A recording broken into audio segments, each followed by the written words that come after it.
Greetings! We live in a vast world filled with extraordinary Pokémon, but as many of you know, I, Professor Ginkgo, have dedicated my life to studying those Pokémon who have been lost to time. Recent advancements here in the Paleon region have led to unprecedented discoveries. However, I could always use more help, so I wanted to thank you for applying for a research assistant position on our remote biological reserve. Be sure to fill out the appropriate paperwork, and I hope to see you soon. Welcome to Episode 1. It seems that you've been selected to help Professor Ginkgo with her research in the Paleon region. Uploading your employee photo lets you customize your trainer's appearance. But to start off, we need to design the trainers. Our trainers for this region are going to be heavily inspired by Ellie Sattler and Alan Grant from Jurassic Park. So I'll be pulling some design elements, moving around, tweaking stuff. I always like to start these videos with at least having the pose figured out. And then kind of sketching in the details from there and figuring it out. One of the biggest challenges was figuring out the headwear. Looking back at past trainers, it's a thing that they just all have hats or some type of headpiece. And I don't like hats. Hats are stupid. So I just found a little bit of headwear, sunglasses, bow, to check that box. Also, the age of the trainers, this has kind of varied a little bit from generation to generation. Initially, I was like, I want my game to have, older protagonists. But I actually just kind of fell back into the standard age range. I know, Kalos and some of those regions have been older. But this is Pokemon.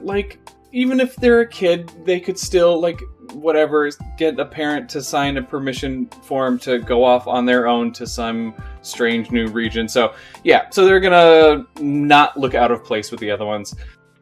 That being said, I do really love the idea of, who knows if this will ever be implemented in a game, but when you get to a boutique or a salon or whatever, just give me an option to have a fake mustache. I want a fake little goatee that I can put on my character so it looks more like me. So I'm gonna pretend that's an option in this game. When I first started this project, I did a completely different kind of line work. I was using vector lines, which they were really smooth, really nice, and then I would, rasterize them and go through and kind of erase sections so it looked more hand-drawn, but that just takes forever. It took so long, and I knew I had a lot of work with this project as a whole, so I'm switching to actually doing all the line work just by hand. No vector lines involved. So I found a nice pen that I like, and I just kind of go for it. It helps that I have a new drawing tablet that's much larger. It helps get those smooth lines. Especially with these trainers here, I wanted to have a little variety in skin tone. Representation is pretty important to me. So and expect to see that throughout all of the characters that are in the Paleon region. I will say these are going to be the only characters that we do a draw session like this with. All of the other characters, including Professor Ginkgo, those are all just based on my friends and voiced by my friends. It'll get a little repetitive for me to draw them, and second of all, I use pictures of them as reference images, and they don't want to be in these videos like that. So, these will be our only people that I'm drawing.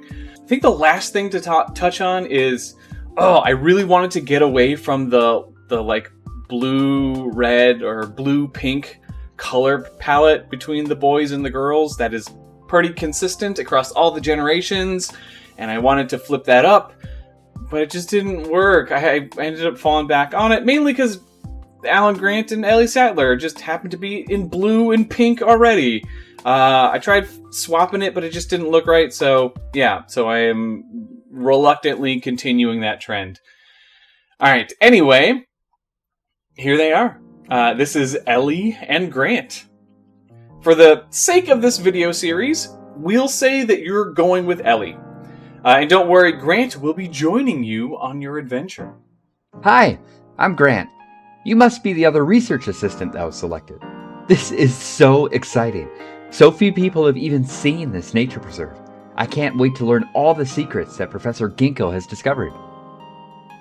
It's a long voyage, but your boat finally reaches the Paleon region. This is Camp Rihan. It isn't much more than a few pop-up buildings and unpacked supplies, but you see Professor Ginkgo peeking her head out of a welcome building, and she waves you in. Welcome, you two! It's going to be so nice having some additional help around here. Here are your employee badges. Things are a bit hectic at the moment, so I'll cut right to the chase. We recently had an unfortunate accident that damaged an important lab. We lost a great deal of our research, so I'll need you two to take these. Each Pokédex will let you recatalog the Pokémon here in the Paleon region. Now, of course, this nature preserve isn't the safest place, so I won't expect you to go alone. But because outside Pokémon are restricted here, I'll have you take one of these with you. These 3 are previously extinct fossil Pokémon, much like you would find in other regions around the world. But here in the Paleon region, our research allows us to restore these Pokémon to their true primal forms without any pesky mineral impurities. Let me introduce Cactamo, Fleetwee, and Sailil. Alright, let's draw some starters. So every good generation has a theme that applies to their starters. And what I landed on was going with Fight or Flight or Freeze, the 3 Fs. So that means our grass starter is going to freeze. They, not like cold freeze, but they're going to rely on camouflage as their survival mechanism. So our round little boy right here, he is the camouflage cactus Pokemon. He's going to be very slow, very cute, very adorable, very round. And those of you who, know any paleontological stuff, you can maybe guess kind of where his design is going to go from here. All right, this is Cactamo, the desert plant Pokemon. This Pokemon is originally from a hot, arid environment.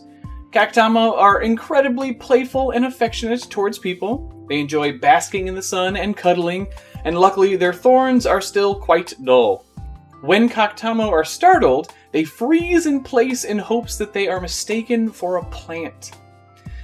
Of course, it's a starter. It's got Overgrow as its standard ability. I'm not going to go into hidden abilities. I'm not super knowledgeable about the competitive scene, so I'm just going to be winging their stats as well. Let's jump into the next one. All right, for our little Firebird, we're going to go with Flight, but not like flying, but like running away, fleeing. This is the fleeing Pokemon line. It's based on early birds. And I think the toughest thing with this was nailing the proportions of a starter Pokemon, getting that big old dumb head on there. And the other tricky thing was having it being a fleeing Pokemon was finding an expression that could convey that. So originally it had kind of scared looking eyes. And that just wasn't as fun. I like the happier expression. Getting the kind of wing hands into a slightly more nervous position accomplished that. And it turned out pretty cute. I'm pretty happy with this guy. Again, you can probably guess where this line is going to go. This is Fleetwee, the early bird Pokemon. This Pokemon appears to be an ancestor of modern bird Pokemon. Their soft feathers rub together when running to create heat, which they store internally and can release it to gain a burst of energy. When Fleetwee are startled, they instinctively run away at great speeds. Alright, and lastly, we have our water starter. That leaves, then, the fight response. So this is the fighting Pokemon line. That being said, spoiler alert, this is not going to be a fighting type. We get too many fighting starters. So I actually completely redid this Pokemon. So I'll let you know, pretty much every Pokemon that we're going to go through, I've done like an initial pass at. Like I've basically completed the whole dex, knowing that, it's been several months since I did that. So coming back with fresh eyes, I'm able to spot the stuff that just needs redesigned completely or the little tweaks that need to be made. And this water starter was one that was just terrible. This is the new pass at it. I'm much, much more happy with it. I decided to go with a kind of Dilophosaurus look with those two crests. One, it leads into the later line a little bit better than what I had before. And two, it's cute. Obviously Dilophosaurus, it didn't have the frill. It didn't really spit venom like it does in the Jurassic Park movies. But having this little Pokemon, use water gun and spit water is a cute little way to reference that. I think the hardest part with this one was I wanted this little guy to be pretty grumpy, and there's not really a lot of grumpy starter Pokemon. So finding that balance of cute and grumpy, I ended up just leaning into the just giant stupid head, and that helped a lot. This is Sailil, the spitting Pokemon. This Pokemon is an expert fisher, using intense blasts of water to stun its prey. Sailil are distrustful of people and difficult to train. Pokemon trainers who put in the work find that these Pokemon are incredibly loyal. When Sailil are startled, they stand their ground and attack ferociously. Its ability is Torrent. Again, all these starters have their base abilities. Yeah, he's a tough little guy. So I am curious, without knowing what these three Pokemon may evolve into, which would you choose? So I really do. I want you to leave a comment down below with your starter of choice. For the sake of this video, of course, we're going to continue as if you have all three. That way you get to see what they all evolve into. Grant chooses his favorite Pokemon, which unfortunately for him has a type disadvantage against your starter. And Professor Ginkgo picks the remaining Pokemon. Wonderful! I suppose this adorable Pokemon will come with me. Let me point out an important difference here. The Paleon region is far less developed than other regions, so don't expect to run into fully functioning Poké-centers and shops everywhere you go. Instead, keep an eye out for these, Poké Beacons. This will allow you to transfer Pokemon to and from our centrally located Poké-center to heal them. It also allows you to purchase any needed items, which are then delivered via drone. Now, I am needed elsewhere, but before I go, do you need a refresher on how to catch wild Pokemon? You appreciate that Professor Ginkgo would explain the basics to you, but Grant and yourself feel pretty confident in your abilities. I didn't think so. You two look like you'll have no problem here. I'm quite busy, running all over the Paleon region, so I'm certain I will bump into you again soon. Until then. Well, that was a short orientation. I'm glad she gave us these partner Pokemon to help protect us out there. We should probably get to know them. What do you say? Care for a quick You battle Grant and are victorious. The two of you head out of Camp Rihan for Route 1, where you are certain to encounter your first wild Pokemon of the Paleon region. But we will pick up there in the next episode. Thank you so much for watching, and please leave a like if you enjoyed the video. I would love to hear your thoughts on today's episode down in the comments below. And I'll see you in episode 2.